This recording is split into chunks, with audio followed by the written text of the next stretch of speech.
Тешко до брз пробив и затоплување на односите меѓу Скопје и Софија во сегашната ситуација.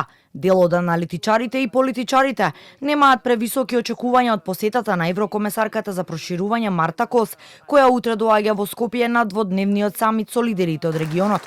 Председателот на движењето Знам, Максим Димитриевски, кој денеска беше реизбран за партиски лидер на Конгрес, изјави дека еврокомесарката е добре дојдена, но Знам како владин партнер не прифаќа воопшто да се зборува за уставни измени на штета, како што вели, на македонскиот јазик и идентитет.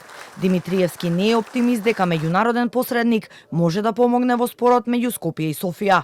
Господјата Косе е секогаш добре дојдена во Македонија, но мора да потенцирам дека таа не е ништо повеќе европеец отколку што сме и јас и вие сите граѓани на Македонија и жители кои што живеат на Балканот. Што се однесува до уставните измени, во оној момент кога нема да се дефинира јасно и да се направи дистинкција од сите оние епитетски форми за македонскиот јазик кои што се нудат како солуција или решение, Знам нема да биде дел од оваа актуелна власт. Самите себе си да се поништиме и да прифатиме дека имаме заедничка историја, дека имаме заеднички корени и дека говориме дијалект на бугарскиот јазик.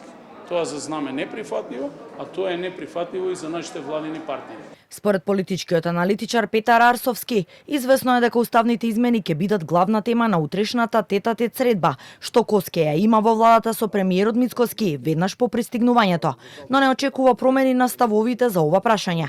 Кос во досегашните изјави јасно ја посочува потребата од усвојување на уставните измени, а неодамна се понуди и како медиатор за решавање на проблемот меѓу Скопје и Софија, но нејзиниот предлог за олеснувач остана само добра волја. Мислам дека уставните измени и целиот тој пакет не се предмет на преговори, единствено може да биде предмет на преговори процесот понатака.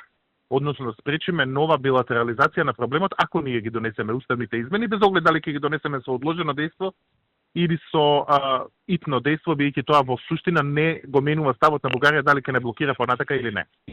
Тоа што се однесува до политичкиот контекст, мислам дека близината на локалните избори ќе направи да биде многу тешко да се направи брз пробив сега.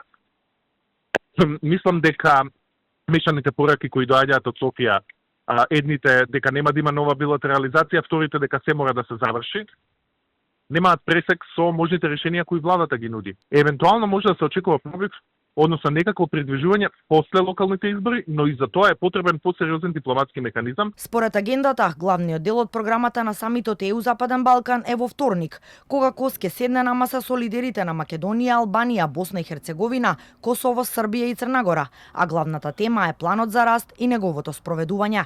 На панел дискусиите во ведни обраќања ќе имаат премиерот Мицкоски и комесарката Кос, а присутни ќе бидат и министри од регионот, представници на ЕУ, регионални организации и меѓународни партнери, со цел да се обезбедат практични решенија за забрзување на реформите.